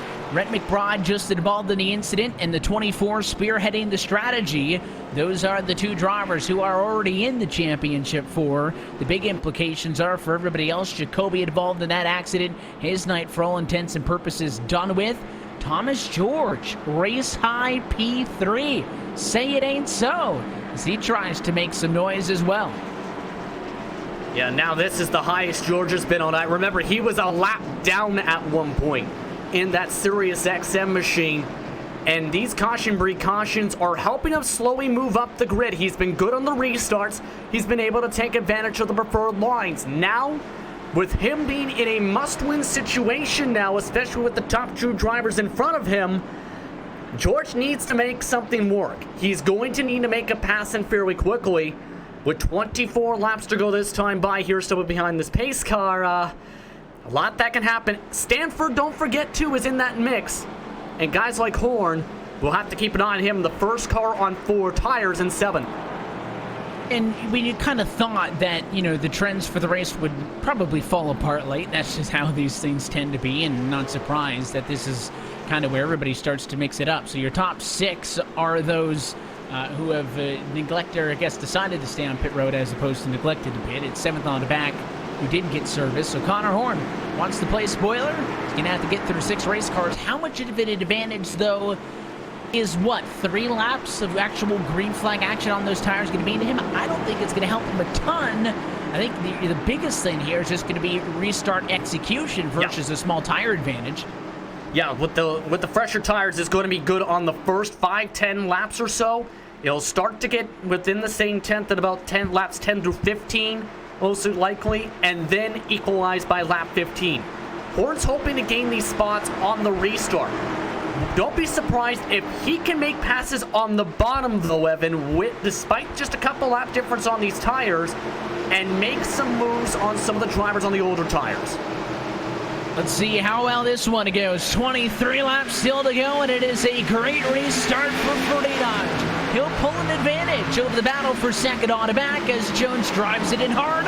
Atop Thomas George, who stays P3.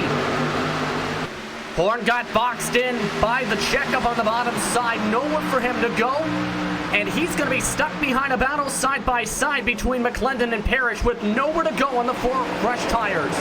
And McClendon stays in front of him. Horn looking on the bumper, but a good run off for the quarter for the 18 machine. Going to mean that he's got nowhere to go. Here's the onboard shot. Inside was open. Maybe beckoning him to make a dive. But with that pit wall there, there's not a lot of room for error. He'll wait for McClendon to win the fight with Parrish. Now to the inside goes Connor Horn. This one, a battle for P6. Trying to fight back at the outside, but I don't think it's going to happen. And the 24 Horn gets it now. Next up, the battle in front of him. Stanford fighting with Thomas George. That's 3rd and 4th. And there's that difference in just a couple laps of tires, able to hold the throttle a little bit more longer, even on the bottom, compared to what we've seen on equal tires. And that's allowed him to catch right up to the side-by-side battle for P3. So Horn licking his chops for spots. You can see the 24 machine maybe a little bit less patient this time. He feels like the outside's going to be the one that wins, and he's right. George clears Stanford down into turn 1. So he's able to get in front as the 24 cross back to the bottom. Yes, he does. So those tires have Connor Horn flying late at Phoenix. He'll drive his way all the way up to 3rd. The race leaders have managed to grow a second worth of an advantage. Is he going to be able to catch up before the tires equalize, though, is the question. He lost about a second in total. He's got a second in total to close up for second position. That's still a decent amount of ground, even on fresher tires, to try and close on. This will be a first real good look at just how much speed the 24 has, not making a pass. Let's watch for the race leaders as Jones still holds a 2-car length, now 3 and 4, as he really struggled down at that end of the racetrack.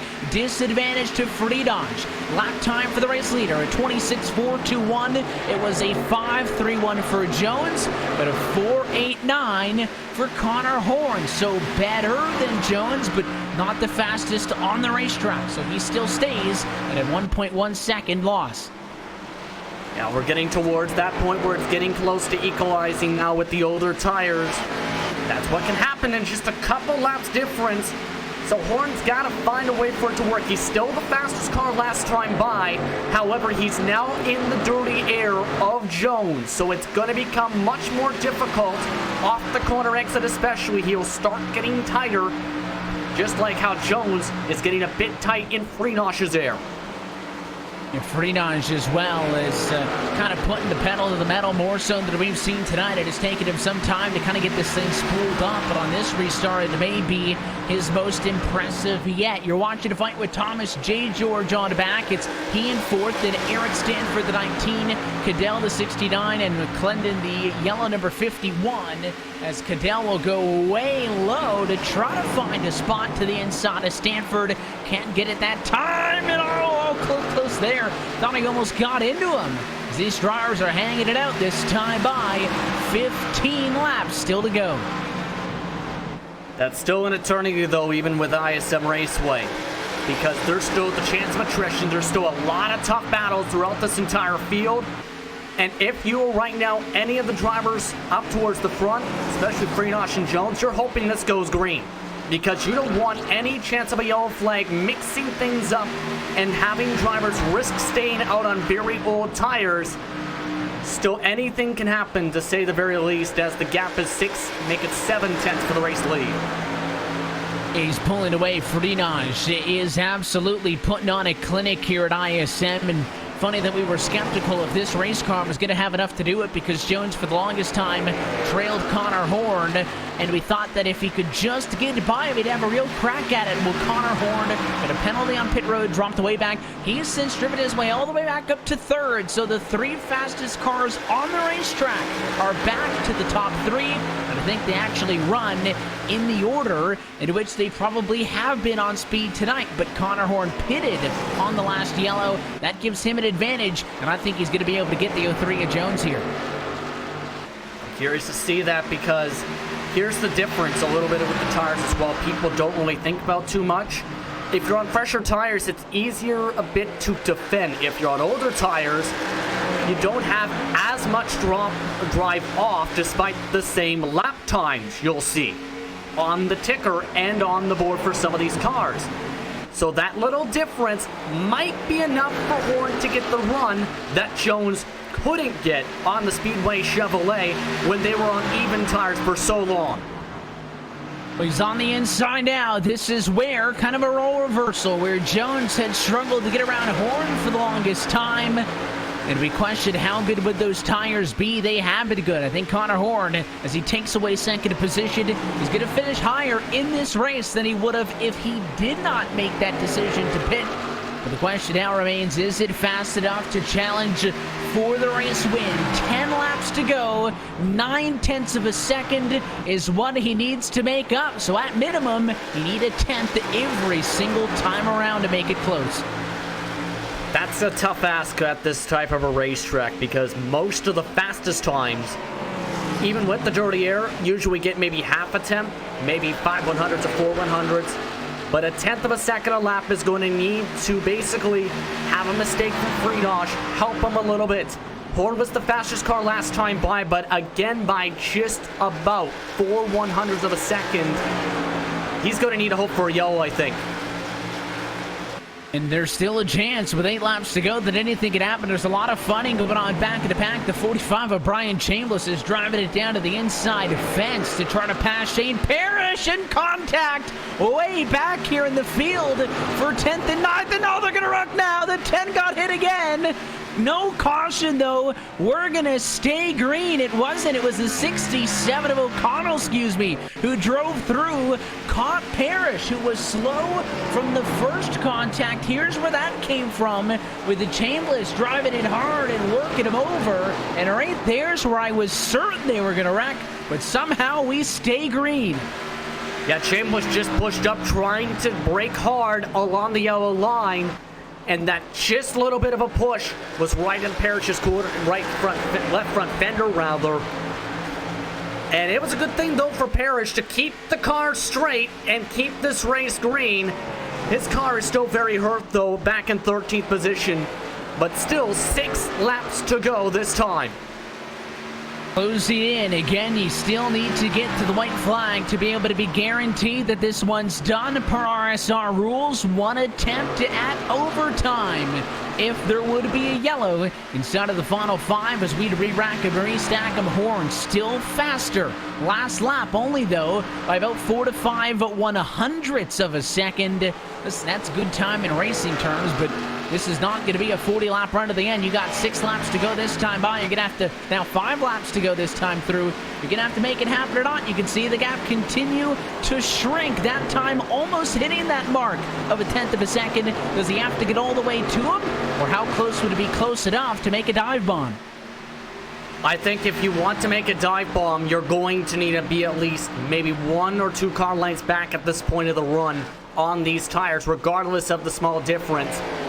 At this point, if Horn wants to win it, he might have to use the bumper.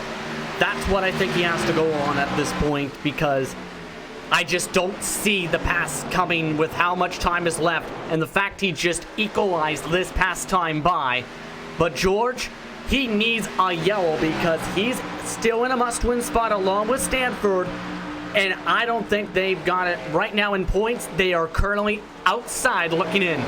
I think Jones's best hope is Connor Horn catches Freenash, wrecks him going for the race lead. Dylan Jones gets picked up in it, and he drives through the smoke from 4th position because he's running out of time. Connor Horn, that time by the first lap in some time that he was not faster than Freenash on. So 6/10 looks like it may be insurmountable with the 2 laps to go this time by. Freenash looking for a record number win on the year, looking for 13. It almost looks like Freenash knew he had a big gap and started to cool down the tires just enough to toy a little bit with Horn, force him to work, and as soon as he got in the dirty air, just pick back up on the throttle, pick the speed back up, and pick the gap forward. But for Andrew Freenosh, he's got a chance to get the ISM sweep this season. Won it earlier in the spring, came into this evening tied for the final transfer position, and he will see the white flag wave. He didn't need a win, could have very easily just pointed his way through, but in what may have been his most dominating performance this season, Andrew Freenosh is going to look to close out the best season we have ever seen in the Full Throttle Cup Series, with a chance to take home the big trophy and the championship at the end of the year. Freenosh, final time at a 4, winner at ISM, his 13th of the season, and he'll fight for the Full Throttle Cup. And he's been the best driver all season long. Last year was a strong championship performance. This year, he kicked it up a notch. Tracks where he had some struggles with at times a little bit, he improved upon. Improved his points totals there. He's been consistently inside the top 5 or top 10 if he isn't in victory lane. And for Andrew Freenosh, this track has been one of his best ones. He mentioned it last week, his success here, more success tonight. Celebrating on the front straightaway, and when I say trying to close out the best season in RSR history with the championship, that's not hyperbole. 13 wins, the most in series history in a single season. Of course, what he's been able to put together now overall has been so extremely impressive. You know, for Andrew Freenosh to be able to pick up all these race wins, it'll be his 25th career win in this series. After earlier this year, he rocketed to pass some of the best names to ever run on Monday nights on LSR TV, the Chad Coles and Dwayne Vincents of the world. There's only one way Freenosh deserves to end this year, and that is with the title. And he's one step closer, but he'll have 3 hungry competitors trying to take it away from him as we go to next Monday night. But tonight belongs to him. And the crazy thing, Evan, though, along with that statistic with the wins, he's been able to do it in half as many laps than guys like Dwayne Vincent, to be able, half as many miles, I should rather say, compared to guys like Dwayne Vincent, to secure his dominance with a top 10 percentage around 85%. That is astounding. And I'm surprised, 85% is an incredible mark. And, it seems like for Freenosh, if he's got a fast race car, he's going to win it. I mean, he doesn't normally have 4th or 5th place cars. I'm willing to bet that a lot of those top 5 NOD wins are cars that he could have won with, and sometimes it just comes down to circumstance and some race starts. But tonight, it's Freenosh on top. We'll take this quick opportunity to step aside, and when we come back, we'll talk post-race and take a look at the points to find out who your championship 4 will be. It's Freenosh at ISM. Post-race is next. You're watching a Full Throttle RealSimRacing Cup Series on the iRacing Esports Network.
We're back live for the virtual ISM Raceway as the 32nd race of the 2019 Full Throttle RealSimRacing Cup Series, powered by Sim Racers for Mental Health, has drawn to a close, and so has the round of 8 as we welcome you back into the LSR TV booth. Evan Pasoko, Justin Prince, and Randy Chennett with you. We'll talk points and all of that in just a moment. Before we do so, let's take a look top to bottom at tonight's Ford Entertainment Group full race results. Andrew Freitas goes for the race win tonight, punches his ticket home, joining Connor Horn, who won it just a week ago. Coming home runner-up tonight, not enough time with the fresh tires, half a second shy. Dylan Jones comes home third tonight, and Thomas George ends up fourth, needing a win to make something happen. Eric Stanford rounds out your top 5. Jonathan Cadell comes home in 6th, Scott McClendon 7th. No speed tonight for Skylar Shackelford. I think P8 was a race high for him, but I believe it'll be short. Kyle Kamer comes home 9th, and Brian Chambliss rounds out your top 10 halfway through the field. Andrew T. Jones finished in 11th after starting all the way back in 20th. Blake O'Connell, he was involved in one of those caution flags, but got a 12th place finish. Involved with contact, rather, was Shane Parrish. Parrish, however, 4 seconds back of that, still finished in 13th, respectable run for him. David Washington finished in 14th as the last car on the lead lap, and Jeremy E. Miller finished 1 lap down and 15th after getting into a checkup train, hitting the back of Parrish after a checkup with Jones, then getting hit from behind from the 90. Brett McBride finished with the DNF in 16th. Jason Jacoby, 17th DNF, as well as Daniel E. Eberhardt in 18th. Caleb Weekly crashed early in this race on the front stretch in 19th, and Anthony Frederick parked the car early, 116 laps down, rounds out the top 20 in your finishing order. That's been a look top to bottom at tonight's Ford Entertainment Group full race results. FEGPC has been serving the iRacing community with custom-built affordable computers specifically built and tuned for iRacing. Your PC will come with everything you need preloaded so you can get racing as soon as it hits your doorstep. Get yours today and join the over 600 iRacers already enjoying a Ford Entertainment Group PC. Computers to fit every budget from $540 and up. Go to FEGPC.net and mention code LSRTV10 to get your build quoted today. Down track side at ISM Raceway Victory Lane is Andrew Freitas with yet another race win. But as we mentioned, it would may have been the most dominant one this year. Punches his ticket officially to the championship for Andrew. Congratulations. Thanks so much, guys. This was a lot of practice this week. I can't even describe how many laps we changed, and I changed cars through the week, just not comfortable with the Ford, and I don't think I practiced for a race as much since last year's Homestead race, so this means a lot. I had James come on board, and he spotted crew chief for me, so it was a big help tonight. I just can't believe we were able to pull it off. I thought we were going to be extremely slow. Wolford has dominated the night that the stats will say, leading 149, and the only one that wasn't led was on a pit cycle, so I'm not sure if that really counts or not, but 149 laps led. You know, you would open up those 2-second advantages on the long run, but it didn't look like the margin was huge. For a lot of this race, you know, you had Dylan with Connor, and, you know, they were pretty much battling for second position a lot. Not that far behind you. I mean, they kept you within half a second or so for the good early portion of the run. So that little margin difference ended up being huge this evening. Perfect on the restarts to not even give them an opportunity to try to take advantage of those. What was the difference tonight, that little bit more that you had that they didn't? I think it was just being out front. We had it was so hard to pass here, and everybody was so quick. I mean, a lot of the field was running the same speeds. It was just getting that pole. I struggled all week with qualifying, and I don't know where that lap came from. Just so many practice laps. Even tonight, I think I ran over 100 in the room. So it was just having that track position and not losing it. I got nervous every time there was a caution that we were going to lose it on pit road. We were able to come out first there, and Connor had a heck of a charge there late, but it was definitely just having clean air. I think if Dylan got out front, he would have been gone. If Connor got out front, he would have been gone. It was such a big deal to be out front. And again, I can't believe I was able to qualify pole and hang on to it for most of the race. Of course, you didn't need the race win. You came in having the advantage of just a tiebreaker for the final transfer position. But did you feel like it was going to take a win anyways? Yeah, I came in this probably overthinking it. Again, I practiced all week, and I ran through every single point scenario. If Skylar led a lap in the most laps, or if Dylan led a lap, or if Jacoby went, I think I overthought it because I came into tonight and just I had every point scenario in my head, but to make it a lot more easier is just be out front. And I had James out there telling me all the points. We locked in most laps led there, and from that point I felt like I just had to be within 2 spots of Skylar there, and he was in the back. So it definitely took a lot off my thing. Just drive the car, don't think about passing anybody, and just stay up front. This 2019 campaign for you has been the best single individual effort we've seen in Full Throttle Cup Series history. Now 13 race wins in 2019. It would be very fitting for all of that to be topped off with a championship with those 13 wins. Even tonight's race, the second you took the checkered flag, well, you could throw it out. Doesn't matter. You're in the championship for mission accomplished. It's a total reset and one single race to determine the champion as you get set to go head-to-head with, of course, Connor Horn, Rhett McBride, and Dylan Jones as well. What is that race going to be like? Just before I get into it, I do want to say how hard this series is to even get into the Final Four. Just, it doesn't matter what you do all year except for that first round. It's 3 races at a time, and just to make it that far is an honor. I've been in here 3 years, and I made it all 3 years. I feel so blessed to do that. But, yeah, I mean, Homestead, it's a mile and a half. I think we're going to be racing at night. I really have not been a fan this year of the mile and a half, so I feel like the draft carries a lot. But then again, I was not feeling confident coming tonight and just ran a whole bunch of practice laps, and it seems like it pays off. So I guess there's no rest here. We're going to have to put the same amount or even more in the efforts for next week and really see what we got. I know AFIX is really long this week. NIS is full distance, so we'll probably run a few of those, hopefully get a ton of laps and learn something. Looking forward to seeing that one next Monday right here on LSR TV and the iRacing Esports Network. I feel like the longer this goes, the more into the practice time we're cutting into. So we'll let you go, Andrew. As always, those sponsors, shout-outs, all those folks who makes it happen. Yeah, I just want to quickly say the 4 that got eliminated, it was a toss-up between all 8 of us, even all 12 of us, all 16 of us. It was really, really fun to race with those guys. I hate to have them cut out, but it's down to 4. So just all these drivers in this league, it's really fun to race around. I look forward to it every Monday. Everybody on this team, James for spotting, as I said, Eric for making a quick paint scheme. I had to switch to the Chevy, didn't have one. He made that really nice. Dave Washington for bringing me on the team. Dylan, Eric, Kyle, Daniel, I know I'm forgetting everybody else, Eric, just everybody over at Aegis, all the fans for watching, you guys for broadcasting, and Brian for doing the admin. He's your race winner tonight at ISM, and he is one part of the Championship 4. That's Andrew Faridas. Andrew, appreciate your time again. Congratulations, and we look forward to seeing what happens next week. Thanks so much, guys. Dominating performance this evening at ISM atop Connor Horn, who already knew his fate just that he gets through the requirements of the second last of the year, but he's P2 tonight as he also prepares for next Monday. Yeah, Connor Horn tried to shake up the strategy a little bit with the quick sequence of caution flags with the fresh tires. I'm standing by with him right now, Connor.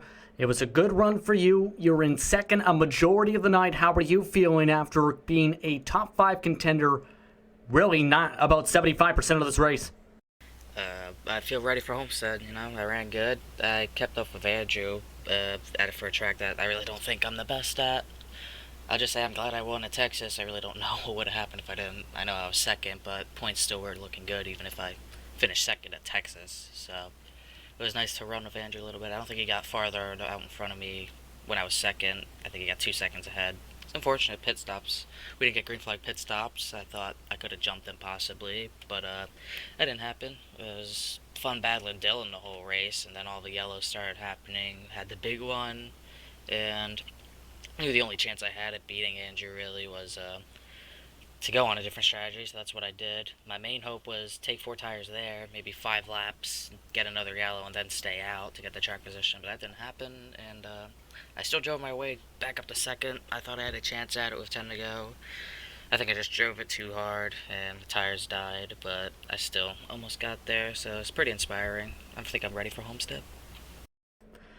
Yeah, it was a strong run overall tonight, and you mentioned a lot of different strings rather you can go down in terms of routes. But I want to ask you this, of course, how difficult was it to try and charge back up to the field, because you had to go all the way to the rear of the field after that speeding penalty, trying to battle with Jones off the pit lane at around the halfway point. How difficult was it as you were trying to get back up towards the front? Well, I think without Eberhard spinning, I don't think I was going to get back to the top 5, so that was lucky. It's, with this package, it's almost impossible to pass on the bottom, really. You got to pass on the top. It's really hard to pass on the bottom. It was just, I don't know, this package just really doesn't work here, but it's not like Dirty Air was the reason I couldn't catch Andrew, really. I mean, Andrew is better than me in general. He's the best car, but it was tough. I think I was only going to get back to 6th at best if Eberhard didn't spin. Got track position. I think I got back up to 5th after Eberhard spun, or 6th, and then I got 4th out of pit road. So that changed the whole race around for me. But for Phoenix, I don't think track position should matter here, but it definitely does. And luckily I got it when it mattered. Indeed. Right now, the drivers that you're going to be competing in for the championship this season: Rhett McBride, Andrew Friedosh, and Dylan C. Jones, who will all punch their tickets with tonight's race. Your thoughts heading into Homestead as you look to try and win the championship? I know Rhett and Dylan are really fast always. I'm definitely the most focused on Andrew. I feel like the win total might not be similar, but I feel like I lost some that I should have won, and I think he won some that maybe he shouldn't have. And sometimes circumstances, it's just racing, it works that way. But I think it's going to be me and Andrew. I think I have a decent amount of speed at Homestead. I feel like I always have. Hopefully it carries into next week. Definitely going to be practicing the hardest I ever have. Is definitely one of the biggest things for me. So I don't know, we'll see what happens. I know Dylan will be, it might be me, Andrew, and Dylan. I know Rhett's really been fast at 1.5 miles, so he's always, I think he's a wild card, but Rhett's definitely there to play, so it'll definitely be interesting. Strategy might come into play. It's going to be crazy, but I think I've been better lately on 1.5 miles, so I've been pretty good at 1.5 miles, so hopefully that carries over to Homestead, and hopefully I can beat anyone one-on-one. I don't have to rely on, people wrecking or anything. Curious to see what happens at Homestead myself. Is there anyone you want to thank, though, before you let you get going back to your team to prepare? Yeah, I gotta thank all my teammates, Jeremy Miller, Brian Chambliss, and Skylar Shackelford. It's unfortunate for him. I thought he had a chance, but he just couldn't get enough. He couldn't get high enough in the standings for this race. It's unfortunate he didn't make it with me to Homestead, but it is what it is. And obviously got to thank the sponsors, Hammer Bowling, Speedway especially, and Menards Racing, and also got to thank Matthew Close for spotting. He was spotting for Skylar, but he was really looking out for all of us tonight, so big shout out to him. And almost got one spot better, but hopefully, I think I'll take one spot better at Homestead rather than here. Let you get going. Thank you very much for the time. Congratulations on the top 3 finish. Thanks, see you soon. That was Connor Horn coming away second place tonight in the Speedway Chevrolet. Some good speed for him. Evan, I'll send it back over to you. Yeah, we'll continue down the line with the trend of top finishers and drivers headed to Homestead, because a P3 for Dylan Jones tonight is good enough as we join him on pit road now. Dylan, congratulations on a top result. Could end up being the only driver, not courtesy of a race win, to punch that ticket, but it did the trick. Yeah, it sure did. I feel like from where the hole we started the season in to coming all the way to this point, making it in, I've been kind of in chase mode since midway through the season here with the hole we started in, so feels pretty fortunate to overcome all that and get through these chase races and come out where we are here. We'll talk about the point situation and more, as well as that championship race due up in a week's time in a moment. But just talk us through this race. For much of it, it really seemed like you and Connor weren't that far behind Andrew on pace, but once you got 15-20 laps into the run is when he was able to open it up. And then, of course, with varying pitch strategies, trying to work around one another, Connor goes for the tires late, gets around you. But I mean, most of this race admittedly was us keeping an eye on you two duking it out for second. Yeah, I mean, Andrew had fresh air out there, so that helps tremendously in this package. He was probably the fastest car anyways, been all season, I think. But Yeah, just kind of. I think I was a little faster than Connor, especially on long runs, but with this package, just the inability to pass like it's kind of been all season. Didn't want to push the issue too much because we were sitting good where we were, so we just kind of rode our own race and paid attention where the 12 car was running and kept out of trouble. So continuing on now into the next round of the playoffs. You mentioned, you guys came back in the second half of the regular season there, but started off the playoffs very good. A top 4 performance in the round of 16, well above what you needed to do. Tonight a little bit closer to make that margin by, I think, looking at the points between you and Skylar Shackelford, what ends up being just 4 points. But you have accomplished the goal of getting to the end, and because of this playoff format, you've got just as good a chance as those other 3 to win the full Throttle Cup next week. Homestead, Miami, very familiar racetrack. First time we'll be there, though, with this package. You've had tons of time to kind of get as well acquainted to it as you can. What is it going to take to find success there? For me, I think it's going to be some luck. Kind of going through these playoffs here, we had a lot more short tracks than we have, which kind of lets the driver have a little bit more input than we are doing at the 1.5 miles. So that was definitely my wheelhouse to get me in this chase. But going to Homestead, I've struggled with this package at the bigger tracks. So I don't know. I'm sure it's going to be all close because even if you're struggling, you can keep up in the draft, kind of. But we'll put in a little bit of practice. But I'm honestly going into the race pretty laid back. It's kind of how I've been taking the season. Laid back approach, not too much stress, kind of go out there and have a little fun. So I think we're going to go into Homestead doing the same thing and see what happens. You can certainly look back and say that if it ain't broke, don't fix it. And it's gotten you this far. We're certainly looking forward to seeing how this 2019 season draws to a close, Dylan. And you'll be a part of it next Monday here on LSR TV and the iRacing Sports Network. The sponsors, the shout-outs, all of those good folks. Who has powered this 03 car this year? Just thanks to SKSimRacing. We ran the Chef Andy's car tonight. It's been a pretty lucky paint scheme for me, so we threw her on here. And all the guys at LSR TV, you're all putting on a good show, and hopefully we continue it to next week. Well, we're happy to have you, Dylan, and the entire team a part of this series on Monday nights. We appreciate you taking the time to chat post-race. Again, congratulations on advancing to the Championship 4. We'll catch you next Monday night, and for your sake, hopefully we chat again. Thanks, guys. Your third place finisher tonight at ISM. Big thanks to Dylan, Connor, and Andrew for taking a moment to chat with us. And well, those were 3 good drivers to hear from, Justin, because the drivers advancing the Championship 4, we already knew coming into this evening, Rhett McBride and Connor Horn were in with wins. Farinaj goes in with a win as well. And it is Dylan Jones who came in a point behind Skylar Shackelford, who finishes 5 positions ahead of him to go from the outside to the end, and he's the only driver to make it on a points, being the 4th and final competitor. It's going to be a competitive race at Homestead, absolutely, between these drivers. And Connor mentioned himself, he sees McBride as a wild card because he's been quietly a top 5, top 10 driver on the 1.5 miles. We know the strength of Horn and Freenash at those racetracks, where they, 9 times out of 10 so far, have been in the second half of the season inside the top 3. I'm curious what to see from Jones, because a lot of those tracks, he's not chosen track position. He's elected to start towards the back and then charge up. If I'm doing C. Jones, I'm curious to see, can I out-qualify Freenash to try and secure the title? In other words, Evan, there's a lot of thoughts these teams have to be going through right now, especially with this tight championship battle. It can go to anybody. The way these competitors have been going, as Freenash had said, even with that win total, it's up for grabs till next week. Yeah, if there's justice in the world, if you're in the Andrew Freenash camp, you're saying, listen, this has been the best Full Throttle Cup performance of all time.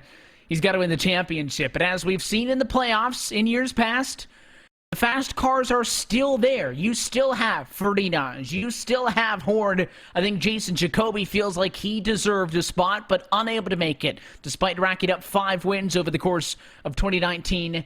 but it all comes down to that one single race. Fall of a yellow here or there. A different lane on a restart could be the difference between being the driver walking away with the Full Throttle Cup and the driver who's saying, well, we'll try again next year. And Homestead is always such a fun track, Justin. It's, there's no way for us to compare it to the other intermediate racetracks that we've already seen on the year. So you kind of have to take the knowledge of how this package drives and then kind of guess a little bit. And there's going to be a lot of practice. I know that Andrew said, talking with him in Victory Lane, that he's going to run a couple of full-length races to get a very good idea of exactly what he's going to have. But we won't really know what it's like with all these cars out there until they get on track, and I'm sure these drivers will be busy in official iRacing racing between now and then also. Well, it helps with the full distance races point. The NASCAR iRacing series just so happens to be a full-length event this year with 267 laps, so that's going to help for the practice times.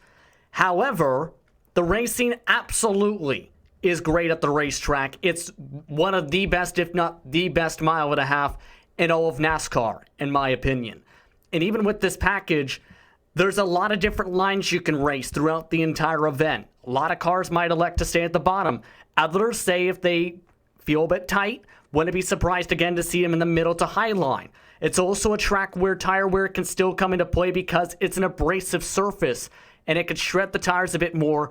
Some of the drivers I've talked to and teammates in preparation for this week have described it more like a Kentucky type of mile and a half race compared to the others we've seen. So tire wear is definitely going to be a factor as well. It's going to be an absolutely fun race next Monday night. We look forward to you joining us then. Until then, though, that's it for us here tonight at Phoenix. Also did want to make a quick note. Special event this Wednesday on LSR TV and the iRacing Esports Network. Our friends at Fast Forward Esports are putting on the Salute to Veterans 225. You can catch that here on LSR TV and the iRacing Esports Network this Wednesday at 9 o'clock Eastern Time. Also should note, if you go over to our Twitter at LSR TV, look for the retweet from Fast Forward Esports. Fast Forward Esports are allowing 10 former or current service members to participate in that race without having to pay for the entry fee. So look for that information on our Twitter and hope to have you guys out not only tuning into the race, but as well maybe participating on Wednesday and for this Veterans Day as well. Big thanks to all our service members for putting their lives on the line day in and day out for us. But that is it for ISM. 32 weeks are down, and there is just one race left to go. For the entire team here at LSR TV, for myself, Evan Pasoko, Justin Prince, and Randy Janet, I want to thank you for tuning in and congratulate Andrew Fridaj. He's in the championship 4 as we'll hand out the Full Throttle Cup. It's next Monday on November the 18th, right here on LSR TV and the iRacing Esports Network. Until then, good night from Arizona, where Fridaj gets his 13th of the season.